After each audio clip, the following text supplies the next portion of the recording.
વાવથરા જિલ્લાના માવસરી પોલીસે માવસરી બાકાસર રોડ પર આવેલી ચેકપોસ્ટ પરથી ટાટા કંપનીના હાઈવા ટ્રકમાંથી 5.26 કિલોગ્રામ પોસ્ટડોડાનો જથ્થો જપ્ત કર્યો છે।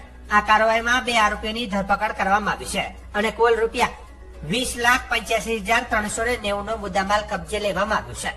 પોલીસ દ્વારા જપ્ત કરાયેલા મુદ્દામાલમાં રૂપિયા 75,390 ના કિંમતના 5.26 કિલોગ્રામ પોસ્ટડોડા, રૂપિયા 10,000 ની કિંમતના 2 મોબાઈલ ફોન અને રૂપિયા 20 લાખની કિંમતનો Tata highway truck register number RJ04GC2726 નો સમાવેશ થાય છે।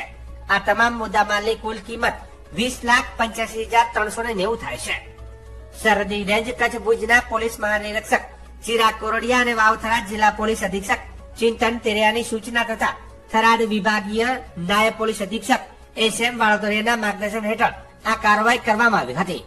માવસરી પોલીસ સ્ટેશનના પોલીસ ઇન્સ્પેક્ટર AK દેસાઈ અને તેમના સ્ટાફ દ્વારા ચેકપોસ્ટ પર વાહન ચેકિંગ દરમિયાન આ જથ્થો પકડાયો હતો।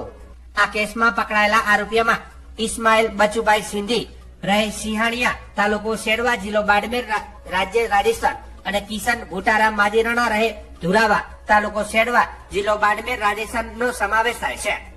આ જથ્થો આપનાર આરોપી કેસારામ દેદારામ ચૌધરી, રહે રગવાડી છોટા બાકાસર, તાલુકો શેડવા, જિલ્લો બાડમેર, રાજસ્થાનને પણ નામજોગ કરવામાં આવ્યું છે।